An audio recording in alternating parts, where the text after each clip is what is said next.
नमस्कार मित्रों, मेरे YouTube चैनल एस्ट्रो गाइडेंस में आज आपका पुनः बहुत बहुत स्वागत है। आज बहुत दिनों के बाद मैं एक बहुत ही ज़रूरी विषय लेकर आपके समक्ष उपस्थित हुआ हूँ।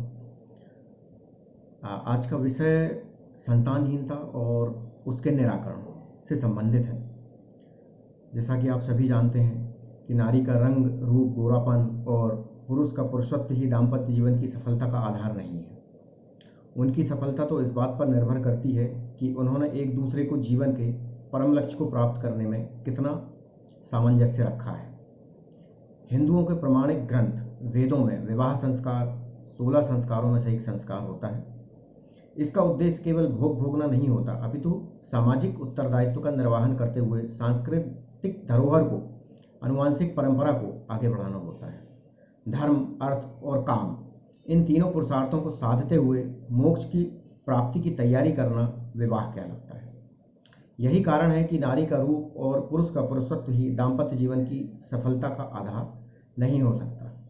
विवाह संस्कार में एक मंत्र का उच्चारण किया जाता है जिसका आशय है दोनों के हृदय इस प्रकार से एक हो जाएं जैसे दो पात्रों का जल मिलकर एक हो जाता है। उसे पुनः अलग नहीं किया जा सकता। विवाह की सफलता धन, भौतिक सुख सुविधाएं और केवल भोग पर निर्भर नहीं करती है। ऐसी दृष्टि ही महर्षि वशिष्ठ के ज्योतिष ज्ञान पर प्रश्न चिन्ह लगा देती है। वे राम सीता के हृदय की गहराई को नहीं समझ सके थे। शरीर से पृथक पृथक रहने पर भी राम सीता का एक होना ही विवाह की सफलता है। विवाह बंधन का परिणाम संतान के रूप में दृष्टिगोचर होता है, ये सभी जानते हैं। संतान एक पवित्र बंधन की भूमिका निभाती है। माता पिता बनने के बाद पति पत्नी का क्षेत्र विस्तृत हो जाता है। प्रेम और स्नेह का मिला जुला रूप संतान होती है, पुत्र अथवा पुत्री के रूप में। सांस्कृतिक परिप्रेक्ष्य में यदि संतान को देखा जाए तो वह माता पिता की विरासत को आगे बढ़ाती है।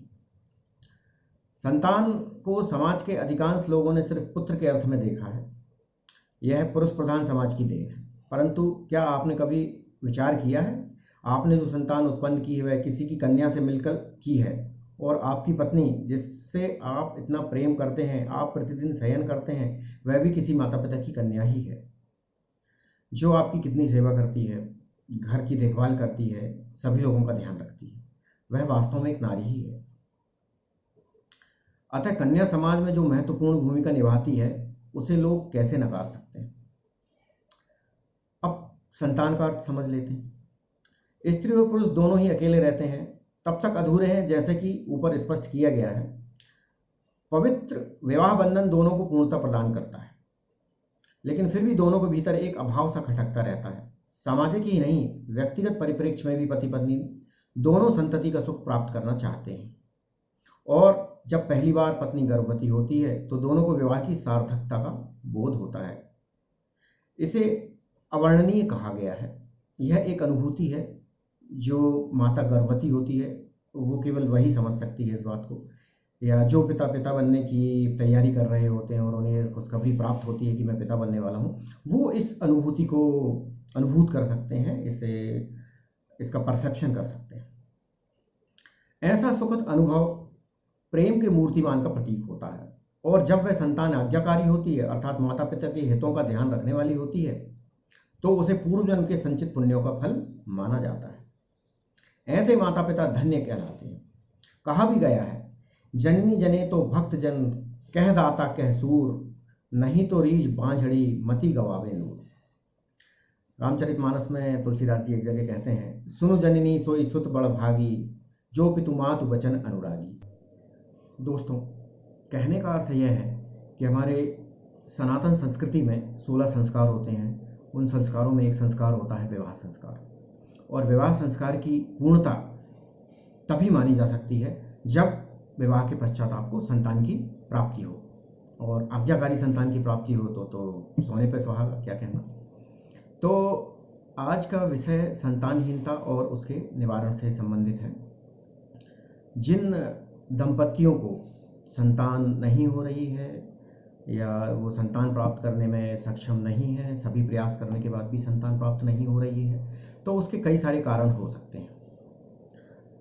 संतान प्राप्त ना होना या संतानहीनता, उसके कुछ कारणों में जैसे कि पितृदोष एक कारण होता है, मात्र दोष एक कारण होता है, या आपकी जन्म पत्रिका में पंचम भाव का स्वामी यदि शत्रु क्षेत्र में विराजमान हो, या पंचम भाव पर पाप ग्रहों की दृष्टि पड़ रही हो, या पंचम भाव पाप पीड़ित हो, पंचम भाव पाप पीड़ित ग्रहों के मध्य में हो, कुल मिलाकर जो संतान दाता भाव है आपकी कुंडली में, पांचवा भाव, यदि वो किसी भी तरह से कमजोर है कुंडली में, तो आपको संतान प्राप्ति में बाधा दे सकता है।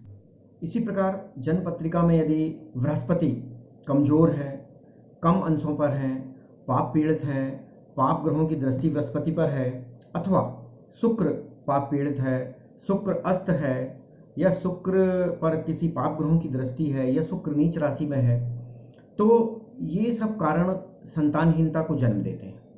मित्रों, आज आपके समक्ष में कुछ ऐसे निराकरणों और उपायों की चर्चा करने जा रहा हूँ जिनसे निसंकोच आपको संतान की प्राप्ति अवश्य होगी, चाहे वह पुत्र के रूप में हो अथवा पुत्री के रूप में। पृथ्वी पर 3 अमृत ऐसे पाए जाते हैं, यदि आप उनका सेवन नियमों के अनुसार करें तो निश्चित रूप से आपको संतान की प्राप्ति अवश्य होगी। उन 3 अमृतों के बारे में मैं आपको बता रहा हूँ। वो 3 अमृत हैं। पहला है अमृत जौहर सत, दूसरा है हीरा भस्म, और तीसरा है स्वर्ण भस्म। पृथ्वी के 3 अमृतों से बनने वाली वटी या जो आयुर्वेदिक औषधियां हैं, उनके नाम निम्नानुसार हैं, मैं आपको बता रहा हूं, ध्यान से सुनिए। पहला है अमृत जौहरादि वटी, दूसरा है हीरा भस्मादि वटी, और तीसरा है स्वर्ण भस्म अवलेह। इन तीनों में से किन्हीं भी औषधियों का आप निरंतर 3 माह तक यदि सेवन करते हैं तो निश्चित रूप से आपको संतान की प्राप्ति होगी ही। ऐसा वेदों और शास्त्रों में इन औषधियों के बारे में वर्णन है। मित्रों, संतान प्राप्ति के लिए अब मैं आपको विभिन्न प्रकार के विशिष्ट मंत्रों की जानकारी देने जा रहा हूं। मंत्र क्या है? निश्चित वर्ण समूह द्वारा उच्चारित ध्वनि को मंत्र कहते हैं। संक्षेप में जो शब्द, पद, समूह जिस जिस देवता या शक्ति को प्रकट कर सकता है वह उस देवता या शक्ति का मंत्र कहलाता है। मंत्रों में गजब की शक्ति होती है, उनकी एक निश्चित फ्रीक्वेंसी होती है। ये विधि विधान को भी बदल सकते हैं यदि आप चाहें तो। गोस्वामी तुलसीदास ने रामचरितमानस में लिखा है, मंत्र महामणि विषय ब्याल के, मेटत कठिन कुअंक भाल के। अर्थात मंत्र की शक्ति से मस्तिष्क में लिखे हुए कुअंक भी मिट सकते हैं। दोस्तों, पहले मंत्र का प्रयोग मैं आपको बता रहा हूं, जिससे निश्चित ही आपको संतान प्राप्त होगी। भगवान की कृपा से आपको निश्चित रूप से जल्द ही संतान प्राप्त होगी यदि आप इस मंत्र का निश्चित और नियम पूर्वक अनुष्ठान करते हैं। मंत्र इस प्रकार है, ओम क्लीं देवकी सुतं गोविंदम वासुदेव जगतपते, देहि मे तनियम कृष्ण त्वामहं शरणं गतः क्लीं ओम। ये मंत्र है। इस मंत्र का सबसे पहले आपको ये करना है कि एक ताम्रपत्र पर संतान गोपाल यंत्र को स्थापित करना है, और उस यंत्र के समक्ष 90 दिनों तक पति पत्नी दोनों को मिलकर 1.25 लाख मंत्रों का जप पूरा करना है। एक ताम्रपत्र पर, तांबे के एक पत्र पर संतान गोपाल यंत्र को स्थापित कीजिए, और फिर 90 दिनों के अंदर या 90 दिनों में आपको इस मंत्र के 1.25 लाख जप पूरे करने हैं। 1.25 लाख जप पूरे होने के बाद आपको 12,500 मंत्रों से हवन करना है अंत में, जब जब पूरा हो जाए। अब आपको एक बात का इसमें ध्यान रखना है कि आपको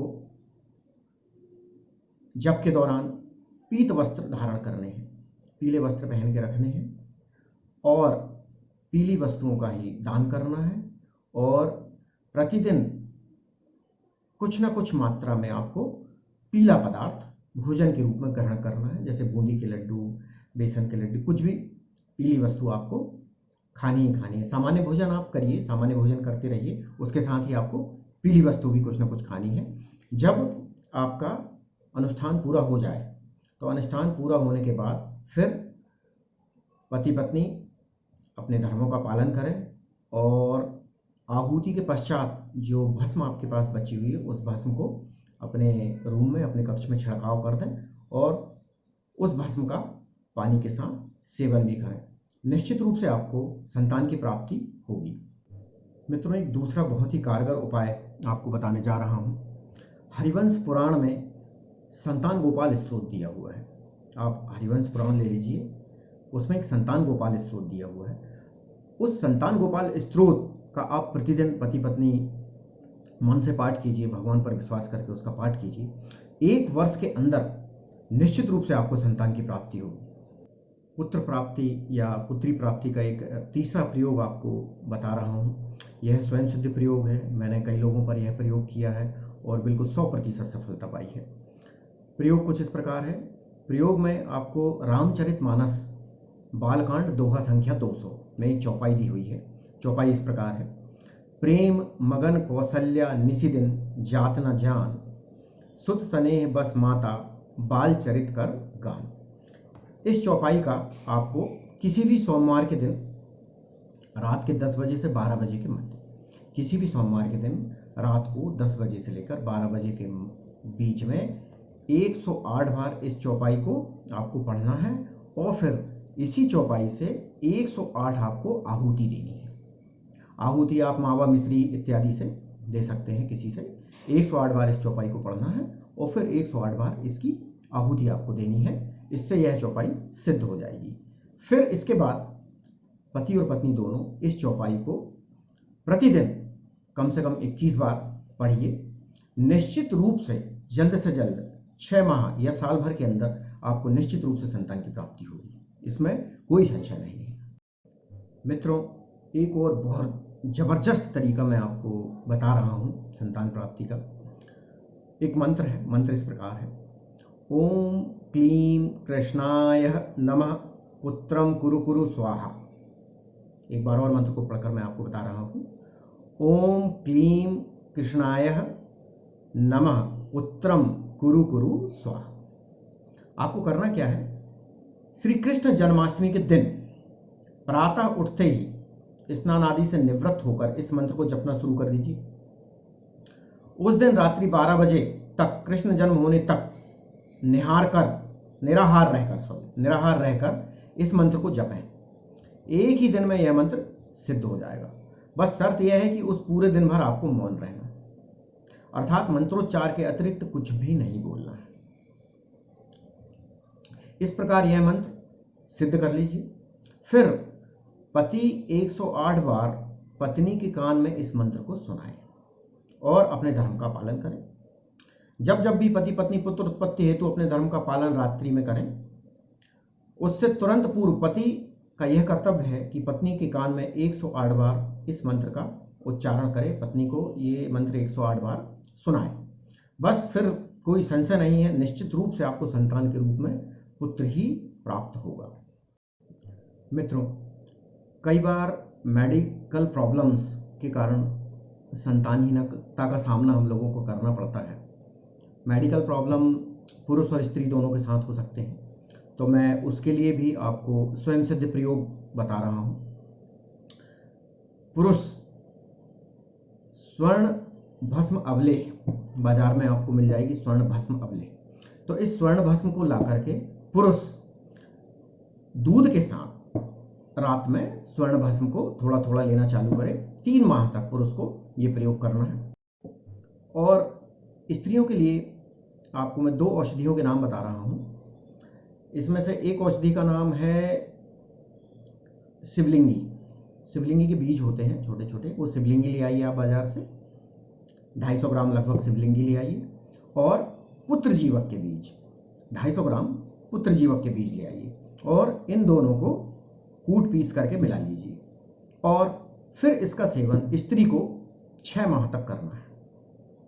6 माह तक स्त्री को इसका सेवन दूध के साथ कर सकती हैं, पानी के साथ कर सकती हैं। 6 माह तक स्त्री को इन 2 औषधियों का सेवन करना है।